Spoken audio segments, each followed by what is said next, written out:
Vampires of Venus by Anthony Pelcher. It was as if someone had thrown a bomb into a Quaker meeting when adventure suddenly began to crowd itself into the life of the studious and methodical Leslie Larner, professor of entomology.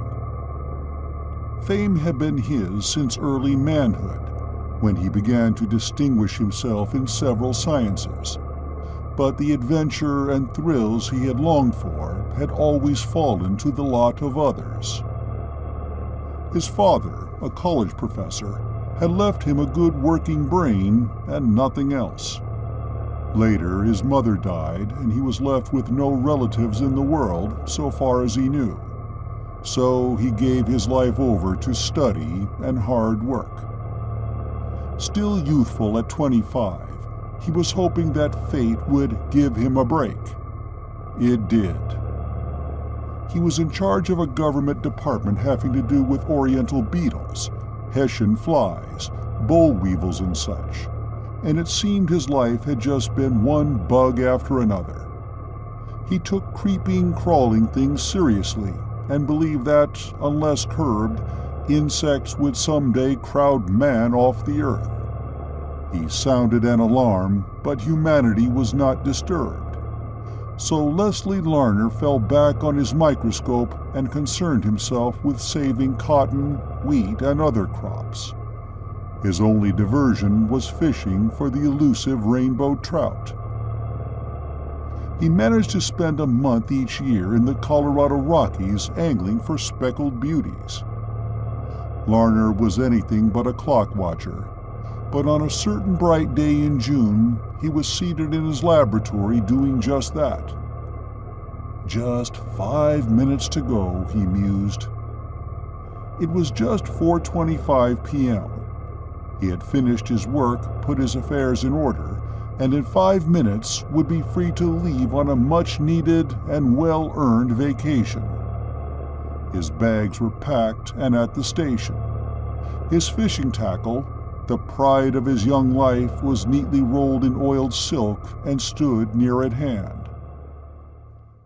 "I'll just fill my calabash, take one more quiet smoke, and then for the mountains and freedom," he told himself. He settled back with his feet on his desk. He half closed his eyes in solid comfort. Then the bomb fell and exploded. Brrr! The buzzer on his desk buzzed, and his feet came off the desk and hit the floor with a thud. His eyes popped open, and the calabash was immediately laid aside. That buzzer usually meant business, and it would be his usual luck to have trouble cash in on him just as he was on the edge of a rainbow trout paradise. A messenger was ushered into the room by an assistant. The boy handed him an envelope, said, "No answer," and departed. Larner tore open the envelope lazily. He read and then reread its contents, while a look of puzzled surprise disturbed his usually placid countenance. He spread the sheet of paper out on his desk, and for the 10th time he read, "Confidential. Memorize this address and destroy this paper. Tula Bela, 1726 88th Street, West, City of Hesper, Republic of Pana, Planet Venus. We'll meet you in the frying pan." That was all. It was enough. Larner lost his temper. He crumpled the paper and tossed it in the wastebasket.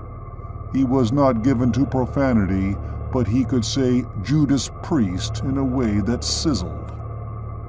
"Judas Priest," he spluttered. "Anyone who would send a man a crazy bunch of nonsense like that, at a time like this, ought to be snuffed out like a beetle." He fished the paper out of the wastebasket, found the envelope, placed the strange message within, and put it inside his coat pocket. Then he seized his suitcase and fishing tackle and, rushing out, hailed a taxi. Not long after, he was on his way west by plane. As the country unrolled under him, he retrieved the strange note from his pocket. He read it again and again.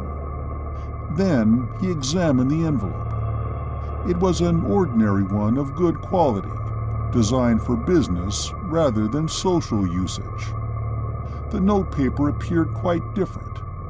It was unruled, pure white, and of a texture which might be described as pebbly. It was strongly made, and of a nature unlike any paper Larner had ever seen before. It appeared to have been made from a fiber rather than a pulp. Wonder who wrote it, Larner asked himself. It is beautiful handwriting, masculine yet artistic. Wonder where he got the frying pan idea. At any rate, I'm not going to the frying pan this year. I'm camping on Tennessee Creek in Lake County, Colorado. The country there is more beautiful and restful. But this street address on the planet Venus. Seems to me I read somewhere that Marconi had received mysterious signals that he believed came from the planet Venus. Hesper. It sounds familiar somehow. Wonder if there could be anything to it. Something impelled him to follow out the instructions in the note. He spent the next few hours repeating the address over and over again. Playfellows, the Rainbow Trout. I have a notion to change my plans and go from Denver. When he was satisfied that he had memorized it thoroughly, he tore the strange paper into bits and sent it fluttering earthward like a tiny snowstorm. Larner was not a gullible individual, but neither was he unimaginative. He was scientist enough to know that the impossibilities of today are the accomplishments of tomorrow. So while not convinced that the note was a serious communication, still his mind was open. The weird address insisted on creeping into his mind and driving out other thoughts, even those of his speckled Denver to the frying pan, he cogitated. Then he thought, no, I won't take it that seriously. Anyone who knows the Colorado Rockies knows paradise. There is no more beautiful country on the globe. Lake County, where Larner had chosen his fishing grounds, has as its seat the old mining camp of Leadville. It has been visited and settled more for its gold mines than the golden glow of its sunsets above the clouds. But the gold of the sunsets is eternal, while the gold of the miners is fading quickly away. Leadville, with its 5,000 inhabitants, nestles above the clouds, at an altitude of more than 10,000 feet. Winter sees the whole picture decorated with bizarre snowdrifts from 20 to 40 feet deep, but spring comes early. The beautiful columbines and crocuses bloom before the snow is all off the ground in the valleys. The lands up to 12,000 feet altitude are carpeted with a light green grass and moss. Giant pines and dainty aspens, with their silvery bark and pinkish leaves, blossom forth and whisper, while the eternal snows still linger in the higher rocky cliffs and peaks above. Mount Massive, with its 3 peaks, lies back of the town in panorama and rises to a height of some 14,400 feet. In the rugged mountains thereabouts are hundreds of lakes fed by wild streams and bubbling crystal springs. All these lakes are above the clouds. Indian paint blooms its blood red in contrast to the milder colorings. Blackbirds and bluebirds chatter and chipmunks chirp. The gold, so hard to find in the mines, glares from the skies. The hills cuddle in banks of snowy clouds, and above all, a pure, clear blue sky sweeps. The lakes and streams abound with rainbow trout, the gamest of any freshwater fish. It is indeed a paradise for either poet or sportsman. In any sort of silken fly he cast. The site chosen by Larner for his camp was in a mossy clearing separated from the stream by a fringe of willows along the creek. Then came a border of aspens backed by a forest of silver-tipped firs.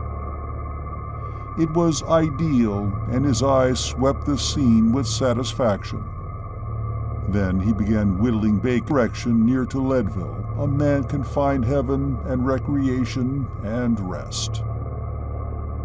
Finding himself on Harrison Avenue, the main street of the county seat, Larner, after renewing some old acquaintanceships, started west in a flivver for Tennessee Creek. The flivver is a modern adjustment. Until a few years ago, the only means of traversing these same hills was by patient, sure-footed donkeys, which carried the pack while the wayfarer walked along beside. The first day's fishing was good. Trout seemed to greet him cheerily and sprang eagerly to the fray. They bid at any cent to grease his pan for frying trout over the open fire. Suddenly, he heard a rustle in the aspens, and looking up, beheld a picture which made his eyes bulge. A man and a woman, garbed seemingly in the costumes of another world, walked toward him. Neither were more than 5 feet tall, but were physically perfect, seemingly frozen, half bent over the campfire with his frying pan in his hand. The man spoke. "I hope we did not startle you," and marvelously pleasing to the eye. There was little difference in their dress. Both wore helmets studded with what Larner believed to be sapphires. He learned later they were diamonds. Their clothing consisted of tight, trouser-like garments surmounted by tunics of some white pelt resembling chamois, save for color. A belt studded with precious stones encircled their waists. Artistic laced sandals graced their small, firm feet. Their skin was a pinkish white. Their every feature was perfection plus, and their bodies curved just enough wherever a curve should be. The woman was daintier and more fully developed, and her features were even more finely chiseled than the man. Otherwise, it would have been difficult to distinguish their sex. Larner took in these details subconsciously, for he was awed beyond expression. All he could do was to stand, he said. "I thought my note would partly prepare you for this meeting. We expected to find you in the Frying Pan District. When you did not appear there, we tuned our radio locator to your heartbeats." Larner stopped and think, and in that way located you here. It was hardly a second's space flying time from where we were. Larner said nothing. He could only stand and gape. "I do not wonder that you are surprised," said the strange little man. "I will explain that I am Nern Bela, of the city of Hesper on the planet Venus. This is my sister Tula. We greet you in the interest of the Republic of Pana, which embraces all of the planet you know as Venus." When Larner recovered his breath, he lost his temper. "I don't know what circus you escaped from, but I crave solitude, and I have no time to be bothered with fairy tales," he said with brutal brusqueness. Expressions of hurt surprise swept the countenances of his visitors. The man spoke again. "We are just what we assert we are, and our finding you was made necessary by a condition which grieves the souls of all the 900 million inhabitants of Venus. We have come to plead with you to come with us and use your scientific knowledge to thwart a scourge which threatens the lives of millions of people." There was a quiet dignity about the man and an air of pride about the woman which made Lord try to. He asked. We came in a Targo, a space flying ship capable of doing 426,000 miles an hour. This is just 1,200 times as fast as 355 miles an hour, the highest speed known on Earth. Come with us, and we will show you our ship. They looked at him appealingly, and both smiled a smile of wistful friendliness. Larner, without a word, threw down his frying pan and followed them through the aspens. The brother and sister walking ahead of him gave his eyes a treat. He surveyed the perfect form of the girl. Her perfection was beyond his ken. They certainly are not of this world, he mused. A few hundred yards farther on, there was a beach of pebbles, where the stream had changed its course. On this plot sat a gigantic spherical machine of a glass-like material. It was about 300 feet in diameter, and it was tapered on two sides into T's, which Larner rightly took to be lights. This is a Targo, our type of space flyer, said Nirnbela. It is capable of making 2 trips a year between Venus and the Earth. We have visited this planet often, always landing in some mountain or jungle fastness, as heretofore we did not desire Earth dweller did his first one. Because, said Bela, slowly and frankly, because our race knows no sickness, and we feared contagion, as your race has not yet learned to control its being. Oh, said Larner thoughtfully. He realized that humans of Earth, whom he had always regarded as God's most perfect beings, were not so perfect after all. How do you people control your being, as you express it? He asked. It is simple, was the reply. For 90 centuries we have ceased to breed in perfection, crime, and disease. We deprived no one of the pleasures of life, but only the most perfect mental and physical specimens of our people care to have children. In other words, while we make no claim to controlling our sex habits, we do control results. Oh, said Larner again. Nirnbela led the way to a door which opened into the side of the space flyer near its base. We have a crew of 4 men and 4 women, he said.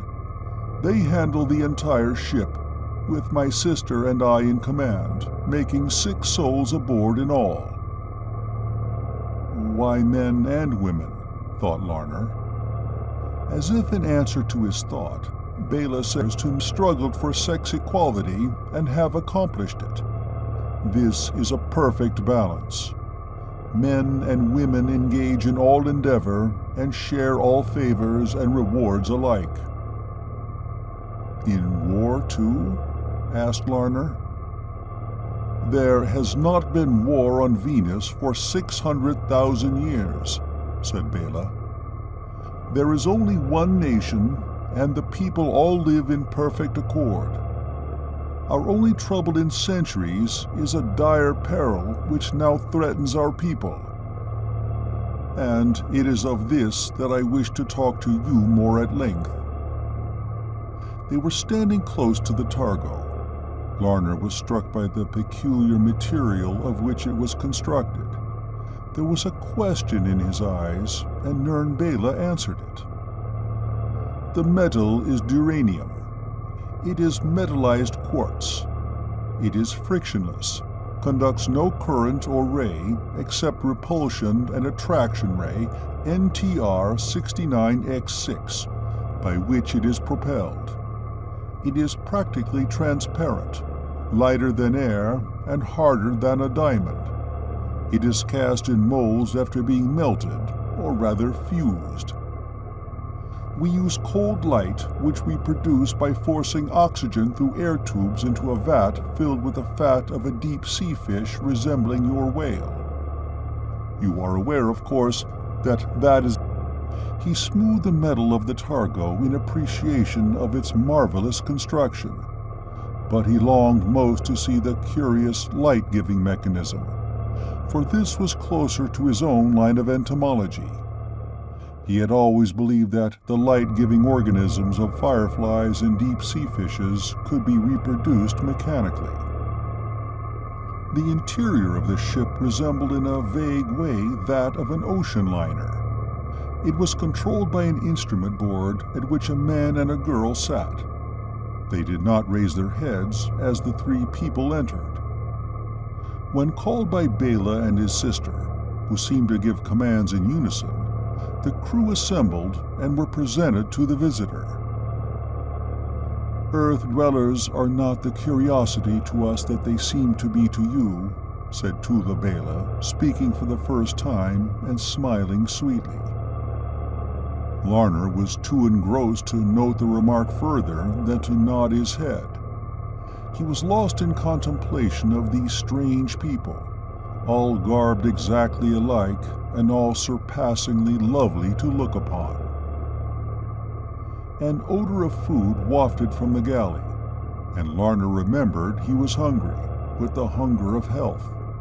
He had swung his basket of fish over his shoulder when he left the campfire, and Tula took it from him. "Would you like to have the chef prepare them for you?"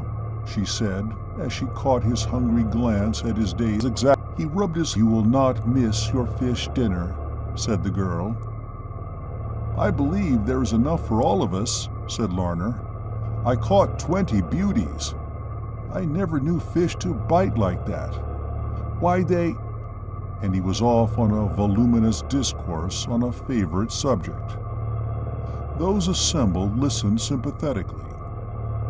Then Tula took the fish, and soon the aroma of broiling trout mingled with the other entrancing galley odors.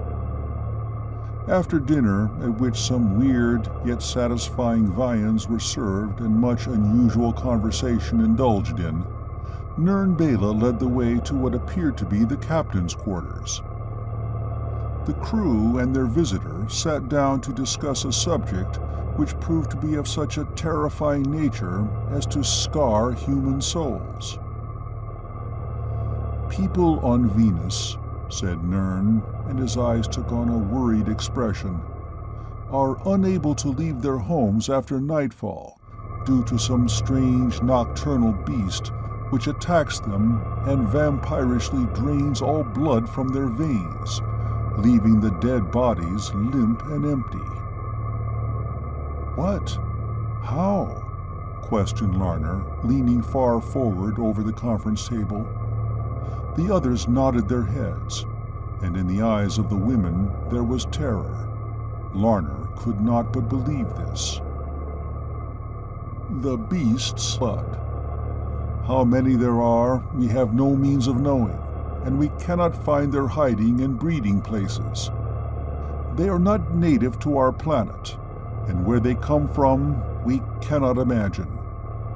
They are actually monstrous flies, or bugs, or some form of insects." Larner was overcome by incredulity and showed it. "Insects as big as horses?" he questioned, and he could hardly suppress a smile. "Believe us, in the name of the God of us all," insisted Nern. "They have a mouth which consists of a large suction disc, in the center of which is a lance-like tongue. The lance is forced into the body at any convenient point, and the suction disc drains out the blood. If we only knew their source. They attack young children and the aged, up to 500 years alike." "What? 500 years?" exploded Larner again.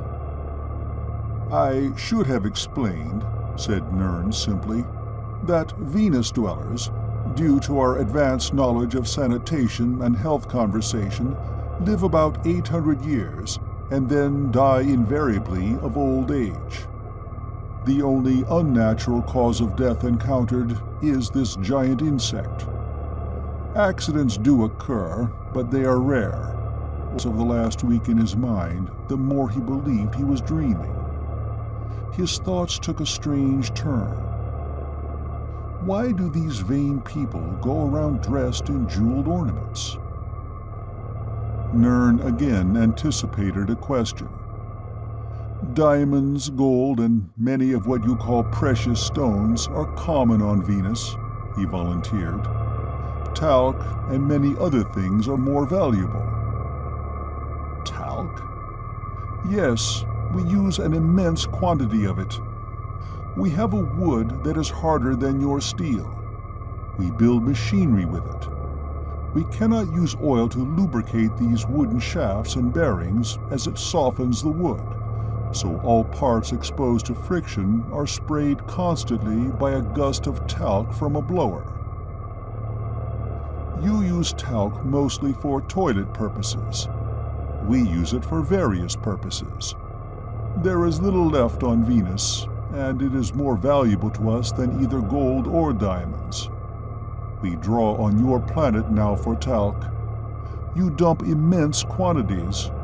We just shipped 1,000-ton globes of it from the Cripple Creek district, and the district never missed it.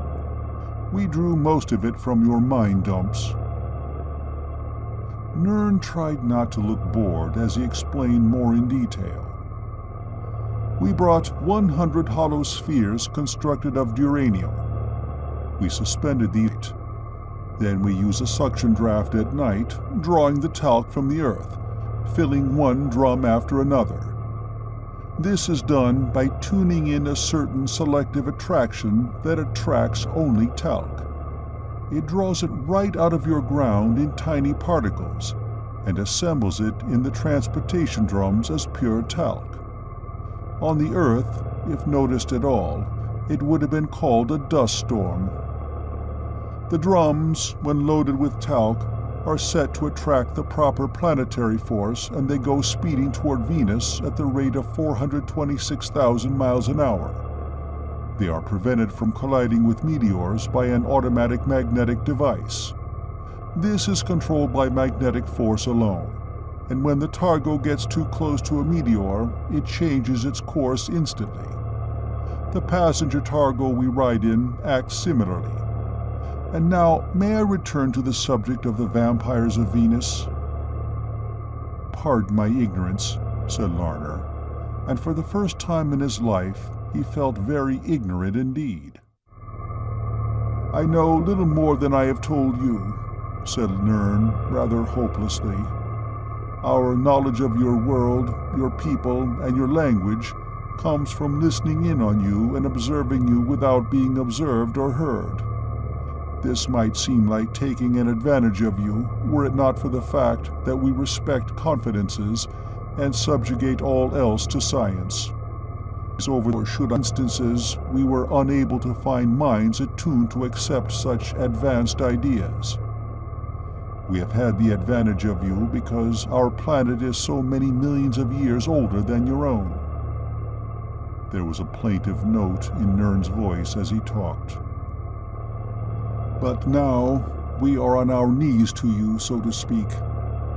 We do not know everything, and desperately we need the aid of a man of your caliber. In behalf of the distraught people of Venus, I am asking you bluntly to make a great sacrifice. Will you face the dangers of a trip to Venus and use your knowledge to aid us in exterminating these creatures of hell? There was a positive pleading in his voice, and in the eyes of his beautiful sister there were tears. But what would my superiors in the government bureau think? Feebly protested Larner. I could not explain. You have no superiors in your line. Our government needs you at this time more than any earthly government. Your place here is a fixture. You can always return to it should you live. We are asking you to face a horrible death with us. You can name your own compensation, but I know you are not interested so much in reward. Now, honestly, my good professor, there is no advantage to be gained by explanation. Come with us. The cause is worthy of the man I believe you to be." "I will go," said Larner, and his hosts waited for no more. An instant later, the Targo shot out into interstellar space. "How do you know what course to follow?" asked Larner after a reasonable time, when he had recovered from his surprise at the sudden takeoff. "We do not need to know. Our machine is tuned to be attracted by the planetary force of Venus alone. We could not go elsewhere. A repulsion ray finds us as we near Venus and protects us against too violent a landing. We will land on Venus like a feather about 3 months from tonight." The time of the journey through outer space was of little moment, save for one incident. Larner and the other travelers were suddenly and rather rudely jostled about the rapidly flying craft. Larner lost his breath, but not his speech. "What happened?" he inquired. "We just automatically dodged a meteor," explained Nern. Most of the time of the trip was spent by Larner in listening to explanations of customs and traditions of the people of the brightest planet in the universe. There was a question Larner had desired to ask Nern Bela, yet he hesitated. Larner saw his opportunity. "Why," he asked rather hesitantly, "did the people of Venus always remain so small? Why did you not strive more for height? The Japanese, who are the shortest in stature of Earth people, always wanted to be tall." "Without meaning any offense," replied Nern, "I must say that it is characteristic of Earth dwellers to want something without knowing any good reason why they want it. It is perfectly all right for you people to be tall, but for us it is not so fitting. You see, Venus is smaller than the Earth. Size is comparative. You think we are not tall because you are used to taller people. Comparatively, we are tall enough. In proportion to the size of our planet, we are exactly the right size. We keep our population at 900 million, and that is the perfectly exact number of people who can live comfortably on our planet." Arriving on Venus, Larner was assigned a laboratory and office in one of the government buildings.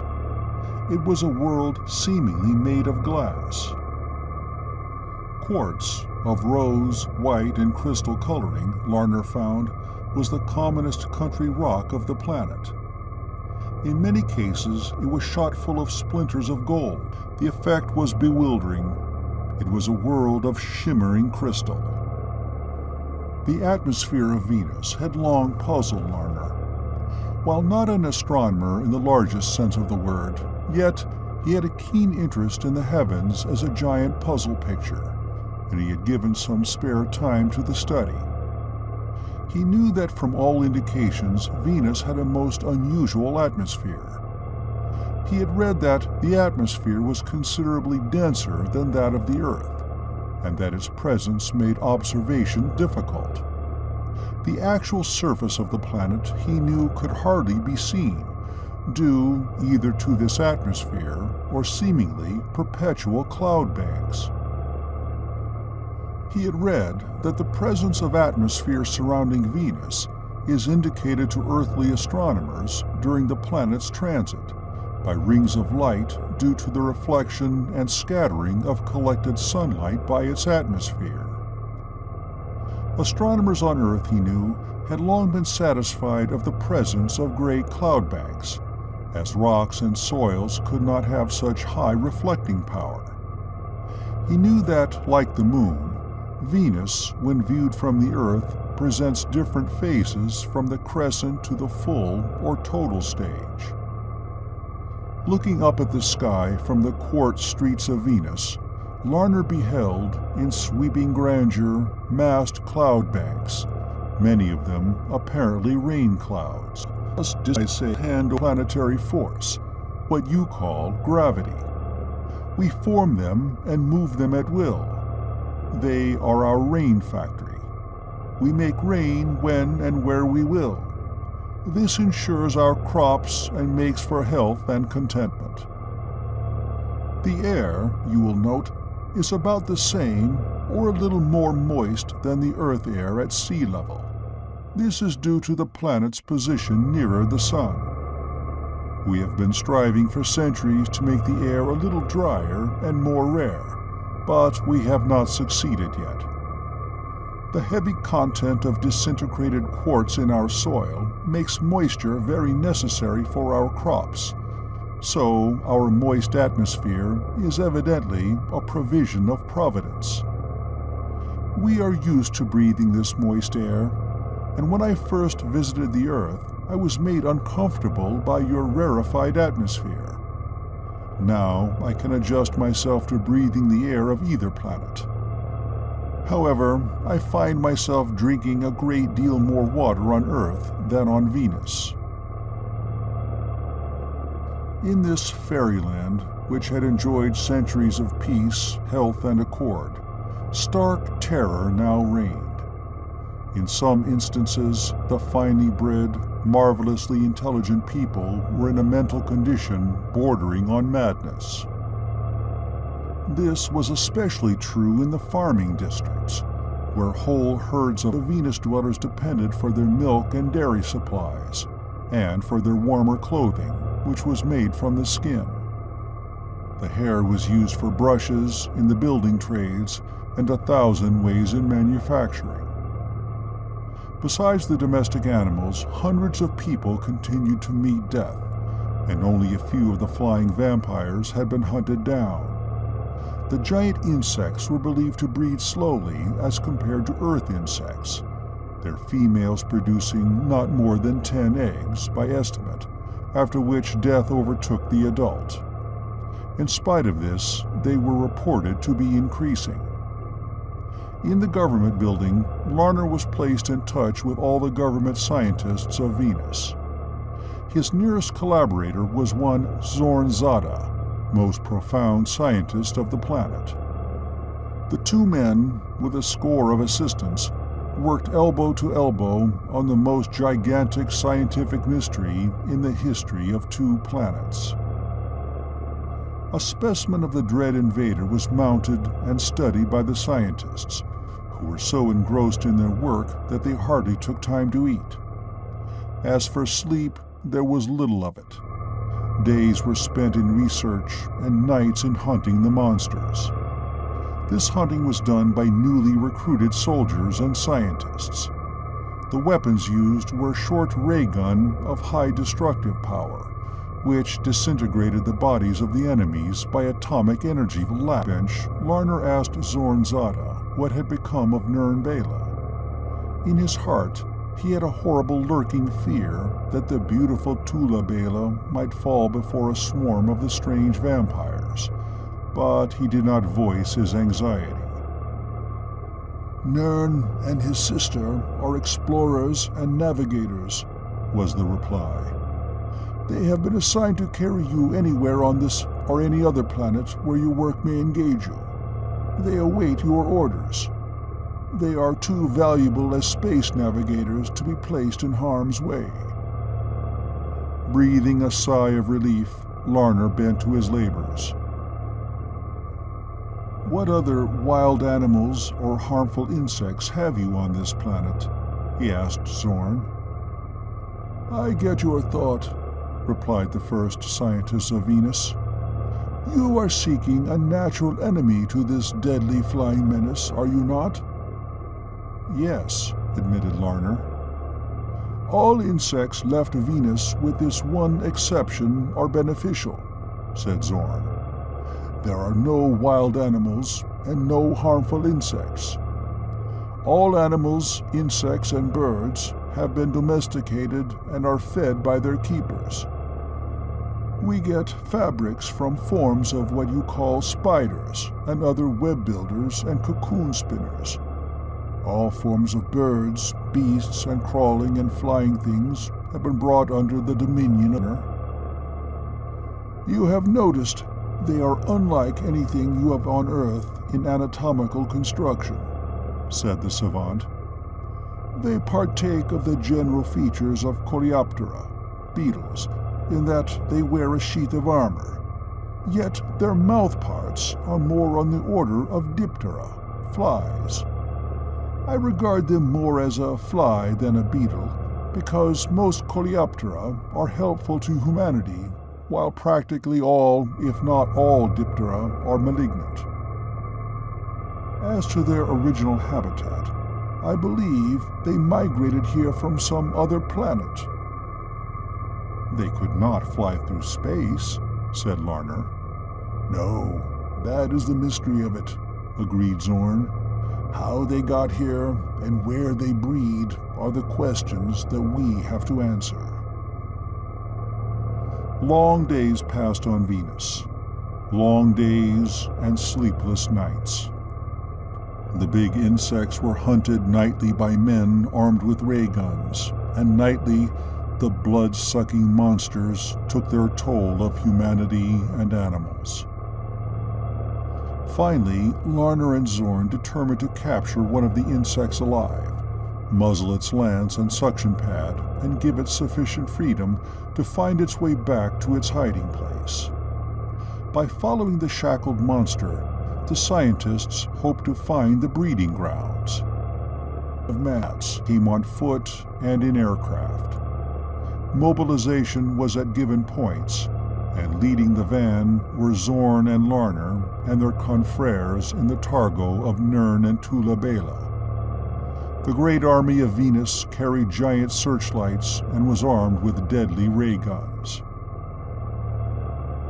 Headquarters of the vast army of offense was in the targo of the Belas.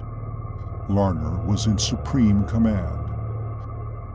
Just before the big army set out to scour the planet to seek the breeding place of the monsters, Larner issued a bulletin that set all Venus by the ears. Addressed to President Vol Vesta of the Republic of Pana and the good people of Venus, it read, "As is generally known, it has been the habit of the nation's space-flying merchantmen to visit the sunlit side of the planet Mercury to obtain certain rare woods and other materials not found on this planet. One side of Mercury, as is known, is always turned from the sun and is in a condition of perpetual night. In this perpetual darkness and dampness, where many rivers flow into warm black swamps, the vampires have bred for centuries. Conditions were ideal for their growth, and so through the ages they evolved into the monsters we have encountered lately on Venus. During some comparatively recent visit to Mercury, and underwent their natural metamorphosis here. Reaching adult stage, they have found some place to hide and breed, and thus is explained the origin of the vampires of Venus." This was widely read and discussed, and was finally accepted as the means of the invasion of peaceful, beautiful Venus by a horror that might well have originated in hell. However, this did not reveal the breeding grounds, or remove the nationwide scourge of the horrible winged vampires, so the mobilization of all forces of the planet continued. As day followed day, the hordes of fighting Venus dwellers grew in the concentration camps. In the targo of the Belas, Larner, brain-weary and body-racked as he was with overwork, found a grain of happiness in being in the presence of Nern and his beautiful petite sister. With Zorn, Larner was supervising the construction of a big net of strongly woven wire mesh, in which it was hoped to catch one of the vampires. It was decided to bait the trap with a fat female lat. Zorn, Larner, and the Belas fared forth from the concentration camp, followed by a company of soldiers carrying the big net. Tula, with her own hand, led the fat lat heifer. His eyes were filled with commiseration. The net arranged to fall over the monster once it attacked the calf. From a thicket, in utter darkness, Zorn and Larner and the two Belas waited for the possible catch. The whole nation stood awaiting the order to advance. On the fourth night, the vigil was rewarded in a manner frightful to relate. A clumsy flutter of giant wings broke the stillness. The four waiting forms in the thicket rejoiced, believed the fat lat was about to be attacked. Onward came the approaching horror, the measured flap of its armored wings drawing nearer and nearer. Then horrors. A feminine scream rent the air. Cries loud and shrill arose above a hysterical feminine cry for help. The monster had chosen Tula Bela for its prey. Zorn exploded an alarm bomb. A compressed air siren brought the army forward on the run.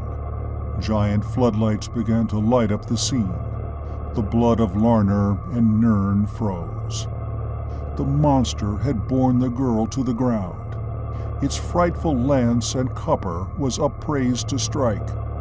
Larner was the nearest and the quickest to act. He grabbed for his ray gun, swung at his belt. It was gone. In horror, he remembered he had left it at the base. He seized a short knife and drove his knife through the soft, yielding flesh of the vampire's organ of suction. Protected by no bony structure, the snout of the monster was amputated. The terrible creature had been disarmed of his most formidable weapon, but he continued to fight. Larner felt the spikes of the monster's legs tear at his flesh. "Don't kill the thing," he shouted. "Bring on the net! For the love of God, bring on the net!" Then he lost consciousness. It was daylight when Larner, somewhat weakened from loss of blood, regained consciousness. The beautiful Tula Bela was leaning over him. She whispered comforting words to him in a language he did not fully understand. She whispered happy exclamations in words he did not know the meaning of, but the tone was unmistakably those of a sweetheart towards her lover. Finally, in answer to a true scientist's question in his eyes, she said in English, "They caught the thing alive. They await your order to advance." "Let us be on our way," said Larner, and he started to arise. "You are hardly strong enough," said Tula. "Believe me, I'm all right," insisted Larner, and after several trials he got to his feet. His constitution was naturally strong, and his will was stronger, so he fought back before the had been able to remain inactive. He rejoiced when Zorn told him that the big insect that had attacked Tula Bela had been captured alive and had been kept well nourished by Lat's blood injected into its stomach. With Zorn, Larner went to inspect the hideous monstrosity and found it in leash and straining. It was ready to be used to lead the way back to its breeding place. Its wings shackled, the lumbering insect floundered on its way straight north. Ponderously and half-blindly, it crawled as the searchlight's glare was kept far enough in advance to keep from blinding the monster. True to instinct, it finally brought up at early dawn under a high cliff of smoky quartz. Here, in the great crevices, the drove of diabolical vampires were hiding. As the light struck their dens, they attempted clumsily to take wing, but an interlacing network of devastating disintegrating rays from the ray guns shattered their bodies to dust, which was borne away by the wind. The next few months were spent in combing the quartz crags of Venus for similar infested areas, but only the one breeding nest was found. The scourge had been conquered in its first and only stronghold. So ended the greatest reign of terror in the history of Venus. Leslie Larner was given it had been small. Passage back to Earth